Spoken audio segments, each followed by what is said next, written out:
Hello and welcome to the April 2020 layout update for the Trent Valley Railway. In this update, there's progress for the track laying on the scenery section. I've got the first track piece now down on top of the cork underlay here. There's also some points leading off to the container depot. Is now also putting the next point work coming into the container depot. And finally, a quick look at the latest DCC Sound locomotives for this month on the layout.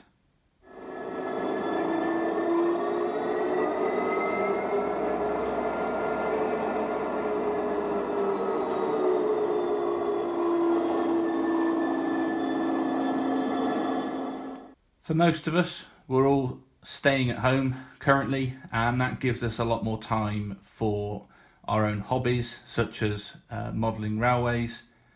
For me, I'm still working during the week, so I've only actually got time in the evenings and throughout the weekends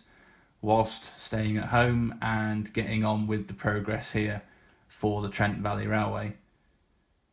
I'd have liked to have got a lot more done over the past month. However, a lot of work has gone on underneath the baseboards, as you'll see throughout the update. And this is also my first time of actually laying the track properly with the sleeper spacing correctly spread out, and also getting the track down onto the cork without pinning it down. So a lot of time has been spent waiting for that to set and getting this right so that I don't have to hopefully rip it all back up very quickly when I find that these locos don't run over it very nicely. So there's a few things that I've had to go back and do, as you'll see during the update. But in the meantime, just wanted to sort of get an update out there to you, and also a big thank you to all the new subscribers to the channel. If you haven't already done so, please do subscribe, and I look forward to seeing your comments and responding to them over this month's layout update. We'll now dive back a few weeks into the start of the track laying and getting the cork down, and you'll see then throughout the last few weeks the progress that I've been making, particularly then to get to what you see now with some of the track and the points leading into the container depot down on this part of the layout. I've started this month's work back at the lift out section by the garage door here, and I've added in another male to female terminal block pins for the accessory bus, which is the pink and the purple, and then rewired both of the cobalt point motors on this lift out section here. So now I've completed that and the wiring then carries on.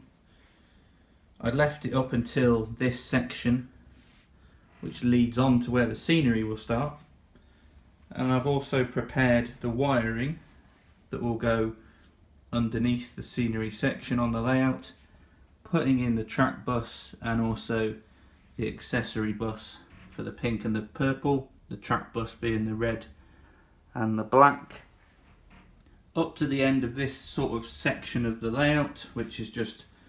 one sheet of ply which is propped up against the back. So I've done this and wired it up as it's much easier to access at this point in time before screwing down that baseboard on top of the framework. I can then put the droppers straight through and reach underneath just above the fiddle yard to then put the droppers into the terminal blocks for this mini section here. So now I've prepared that underneath, I can now screw down this very large sheet of plywood onto this part, and I can then start to lay the track coming off the lift out section and around a curve towards then there'll be a point and the junction towards the container depot. So I'll now get to work on the top baseboard here and show you some more progress shortly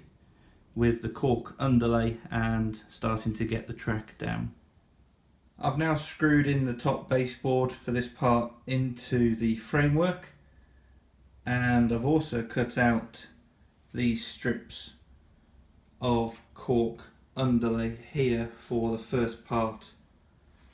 of the scenery section. So these two running lines now need to be glued down and also weighed down, because that there should be flat once it's been glued, and that will then provide for these two tracks to come around here and around the corner to where the point will be for the container depot, and the other point to go towards the shunt neck. So I'll now get these glued down with some Gorilla wood glue and just spreading that on the back with this spare piece of card from the point packaging, and then leave that to dry, and I should be able to then look at getting the track down on this first part. I've allowed these two strips of cork underlay to dry overnight, and those are now firmly attached to the baseboard. So I'll now start with getting the track down on the nearest cork section there. In this track piece I'm going to use a small section just to keep the track rigid as it comes off the lift out, so the sleepers are all still joined together with the webbing on the back, and then after that, as it comes around and onto the scenery section, I'll then start spacing out those sleepers as required and pop the two wires through the baseboard. I've got the first track piece now down on top of the cork underlay here. I've had to wait quite a while for the glue to set and go off underneath this track piece here, and there's a small bit that I've added back in to reposition just one sleeper, but otherwise I'm very happy with the spacing and the look. So I've then, in the background you'll note, continued, spread down the Copydex glue, let it set off for about 15 minutes before it goes tacky, and then put these concrete sleepers in on top of it. I've added a bit more extra glue in the areas where it comes off being pinned down before the lift out section piece there, and then you'll see I've weighed it down with the dumbbell weights, and because I haven't got too many of these, but particularly as well as it's on a curve, I've had to wait to do the second piece after doing the first piece. So I'm now moving onwards, got this second piece in, and I've just drilled the hole for the point motor pin and also the holes for the wires for that point up there to now go in there, and then weigh it down with this other spare weight as well. I've now got this point coming off the curve in place, and it's also got the point motor in there as well, which we'll come back to in a minute. However, since doing the section of track between there and the lift out section, I came across a bit of a problem with the gauging between these two rails for when I have two pendolinos running on both tracks. And so in the previous part of the video, the tracks were actually not far enough apart, so I've had to move this track, which is closer to the camera here, and also reposition the connection as well to the lift out section. So this whole track through here on the nearer curve has been realigned to be moved away from that other curve and comes up now alongside with the correct gauging, so that I don't get the two pendolinos hitting each other as they go around the corner here. I mentioned just a minute ago that this has got the point motor installed underneath this point, and this is similar to those on the lift out section, so another Cobalt digital point motor, and I've left obviously the spacing as it comes on the point, but if we then come down and look underneath and look up towards that area, you'll see then I've got the point motor installed there, and all of the wiring, it also then comes from underneath the baseboard and connects up. So out of the point motor it connects up into the DCC bus wire with the pink and the purple wires, which you'll have seen I had these prepared underneath this part of the layout before I'd fixed down the board, as well as then feeding in all of the dropper wires as well for the positive and the negative on the track. And that green one comes out of the frog on the point, and so I've got just the 3 wires that then go into the digital point motor. So I'll eventually set that to the right accessory, and then that will all be ready to go. Following on from getting this point here installed, which leads into the container depot,